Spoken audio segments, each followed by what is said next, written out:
Baik, Assalamualaikum warahmatullahi wabarakatuh. Perkenalkan, nama saya Reza Maulana, mahasiswa Win Araniri, Prodi Pendidikan Teknologi Informasi.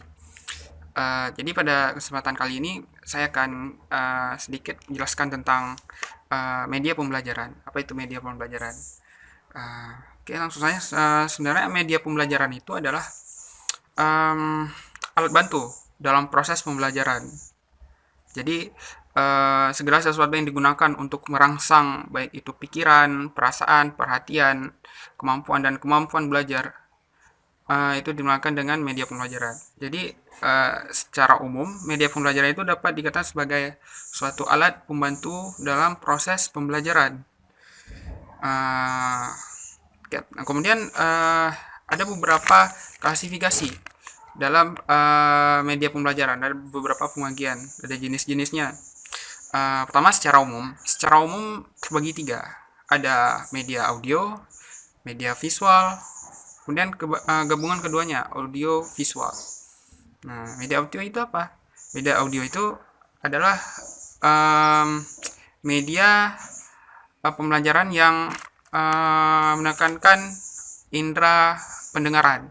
Jadi pemanfaatan indera pendengaran seperti kita mendengarkan seperti radio misalkan, televisi dan lain sebagainya. Nah, itu salah satunya. Itu bisa digunakan dalam uh, proses pembelajaran. Kemudian visual. Kalau visual itu kan lebih um, menekankan pada penginderaan indera penglihatan, indera mata.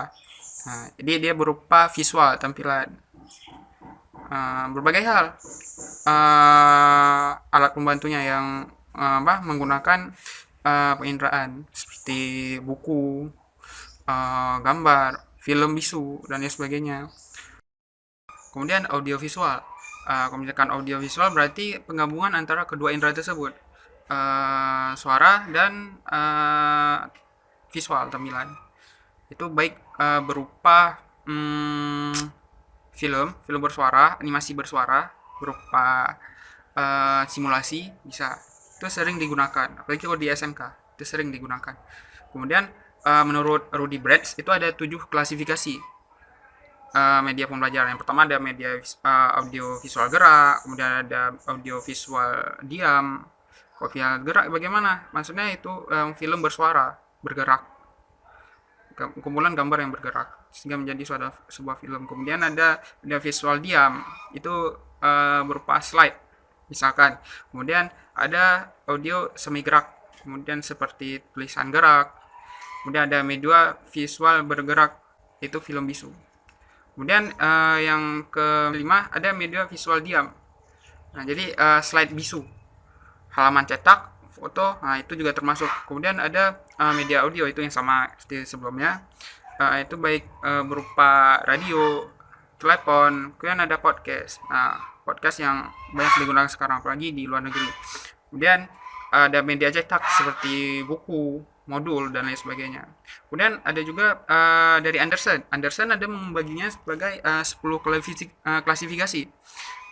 Itu ada audio, ada cetak, kemudian ada audio cetak, ada proyeksi visual diam.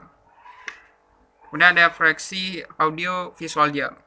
Kemudian ada visual gerak atau film bisu. Kemudian ada audio visual gerak seperti film, televisi, animasi bergerak, yang bersuara dan lain sebagainya.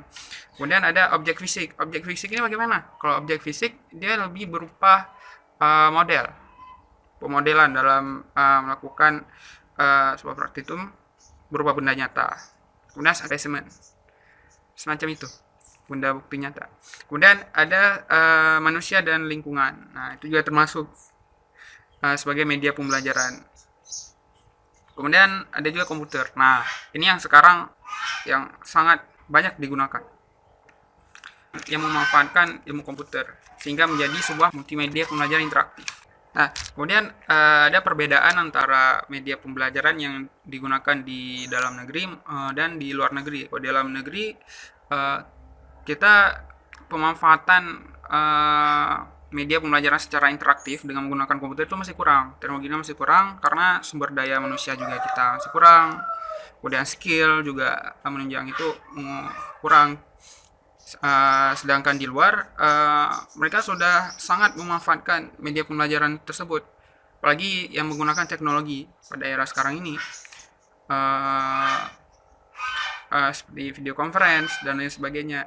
Kemudian dalam pembuatan slide juga, kemudian pembuatan animasi. Jadi yang membedakan juga, misalkan di Australia, di negeri Australia, mereka mahasiswa saja mereka lebih menggunakan media audio kok di sana. Jadi mereka menggunakan media pembelajaran audio, yaitu baik berupa radio dan podcast. Kalau di sana yang terkenal sekali podcast, itu yang digunakan di Australia di setiap mata kuliah di sana. Kemudian media pembelajaran yang cocok digunakan di prodi pendidikan teknologi informasi, ya, menurut saya yang cocok karena kita basicnya di SMK, jadi berarti lebih ke praktikum kan. Ajar berarti kita perlukan media pembelajaran berupa pemodelan. Baik itu misalkan berupa model, katakanlah sebuah tower PC. Kita buat PC, jadikan sebagai model untuk bahan praktikum. Kemudian dan sebagainya banyak, baik pun di berbagai bidang dalam teknologi informasi. Kemudian pada perkuliahan kita dapat menggunakan PowerPoint misalkan. Kemudian juga dapat membuat media pembelajaran secara interaktif, memanfaatkan media pembelajaran audiovisual. Misalkan kita membuat menggunakan animasi, katakanlah kayak aplikasi apa saja yang bisa merangsang siswa dalam